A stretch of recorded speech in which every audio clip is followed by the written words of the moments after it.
Hi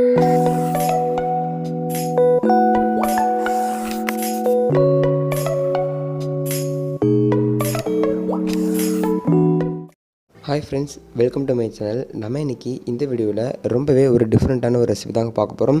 நம்ம வெறும் 10 நிமிஷத்தில் ஈஸியாக அந்த பனியாரம் ரெசிபி வந்து ரெடி பண்ணிடலாம். வாங்க நம்ம வீடியோக்குள்ளே போய் எப்படி இந்த ரெசிபி செய்யலாம் சொல்லி பார்த்துடலாம். ஸோ அதுக்கு முன்னாடி சேனலை மறக்காமல் சப்ஸ்கிரைப் பண்ணிக்கோங்க. ஸோ இது போல் வீடியோஸை மிஸ் பண்ணாமல் பாருங்கள். ஃபஸ்ட்டு ஒரு மிக்ஸி ஜார் வந்து எடுத்துக்கோங்க. அதில் ஒரு கப் அளவு வெல்லம் வந்து சேர்த்துக்கலாம். இது வந்து பார்த்திங்க அப்படின்னா ஒரு 200 கிராம் அளவு இருக்கும். இது கூடவே பார்த்தீங்கன்னா நான் 2 மீடியம் சைஸ் அளவு வாழைப்பழத்தை இந்த மாதிரி சின்னதாக கட் பண்ணிவிட்டு வந்து சேர்த்துருக்கேன். இது கூடவே வாசனைக்காக 2 ஏலக்காய் வந்து சேர்த்துட்டு இது நல்லா வந்துட்டு ஃபைன் பேஸ்ட்டை நம்ம தண்ணி சேர்க்காமல் இந்த மாதிரி வந்து அரைச்சி எடுத்துக்கோங்க.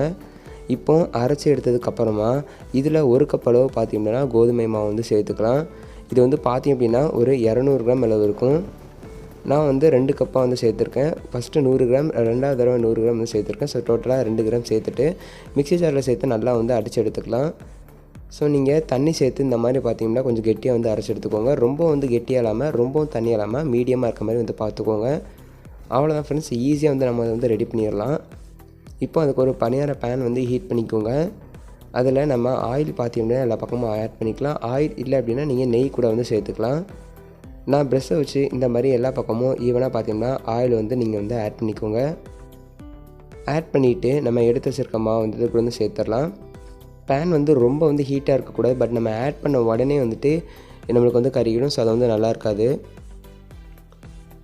லைட்டாக பார்த்திங்கன்னா ஆயில் ஆட் பண்ணிவிட்டு ஒரு நிமிஷம் வெயிட் பண்ணிவிட்டு நம்ம எடுத்து வச்சுருக்க மாவை இந்த மாதிரி பார்த்திங்கன்னா ஆட் பண்ணிடலாம். நம்ம இந்த ரெசிபியை ரொம்ப ஈஸியாக வந்து ட்ரை பண்ணிடலாம். சாப்பிட்றதுக்கு ரொம்ப இந்த டேஸ்ட்டாக இருக்கும். நீங்கள் கோதுமை மாவுக்கு பதிலாக நீங்கள் மைதா மாவு கூட வந்து சேர்த்துக்கலாம்.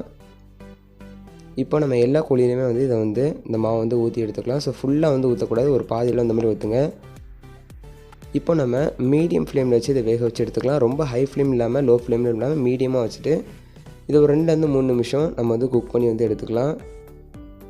அதுக்கப்புறமா இதை நம்ம எல்லாத்தையும் திருப்பி போட்டு வந்து வேக வச்சுட போகிறோம்.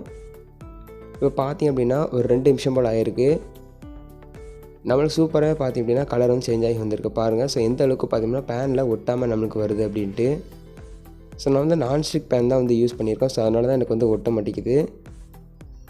இப்போ நம்ம எல்லாத்தையுமே வந்து திருப்பி போட்டு வேக வச்சுக்கலாம். திருப்பி போட்டுட்டு ஜஸ்ட்டு ஒரு 2-1 நிமிஷம் விட்டாலே போதும். ஏன்னா நமக்கு ஆல்ரெடி வந்து வெந்துருச்சு. இந்த சைடு வந்து வெந்ததுக்கப்புறமா திருப்பி போட்டு நல்லா வந்து வேக வச்சு எடுத்துக்கோங்க. அவ்வளோதான் ஃப்ரெண்ட்ஸ், ரொம்பவே சிம்பிளாக நம்ம வீட்டிலே இந்த பனியாரம் ரெசிபி வந்து ஈஸியாக வந்து செஞ்சிடலாம். கண்டிப்பாக இந்த வீடியோ உங்கள் எல்லாத்துக்குமே பிடிச்சிருக்கும்னு நினைக்கிறேன். இந்த வீடியோ பிடிச்சிச்சுன்னா மறக்காமல் நம்ம சேனலை வந்து சப்ஸ்கிரைப் பண்ணிக்கோங்க. ஸோ இது போல் வீடியோஸை கண்டிப்பாக மிஸ் பண்ணாமல் பாருங்கள். உங்களுடைய ஃப்ரெண்ட்ஸ் அண்ட் ஃபேமிலிக்கும் ஷேர் பண்ணிடுங்க. Thanks for watching.